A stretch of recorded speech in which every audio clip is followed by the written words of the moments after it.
Pakistani passport के design में मुमकिना तब्दीलियों से मुताल्लिक खबरों पर महकमा इमिग्रेशन एंड पासपोर्ट्स ने वजाहत जारी कर दी। जराये के मुताबिक वजारत दाखिला ने पासपोर्ट का नया डिजाइन तैयार करने की मंजूरी दे दी है, जिसमें चारों सूबों की तारीखी और सकाफती इमारत की तस्वीर शामिल की जाएंगी। साथ ही पासपोर्ट में जदीद सिक्योरिटी फीचर्स मुतारिफ कराए जाएंगे ताकि उसे आलमी मयार के मुताबिक बनाया जा सके। महकमा इमिग्रेशन एंड पासपोर्ट्स ने अपने बयान में वाज़ेह किया कि नए पासपोर्ट्स में शहरी के वालिद के साथ वालिदा का नाम भी दर्ज होगा, जबकि वीजा सफात पर पाकिस्तान के मुख्तलिफ शहरों की नुमाया इमारत की तस्वीर प्रिंट की जाएंगी।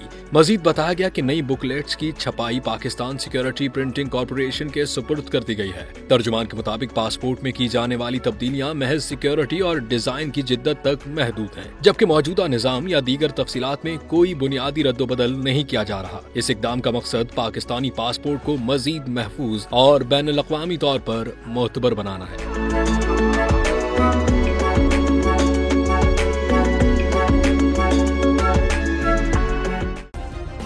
सब्सक्राइब करें और बेल दबाएं ताकि कोई खबर रह न जाए।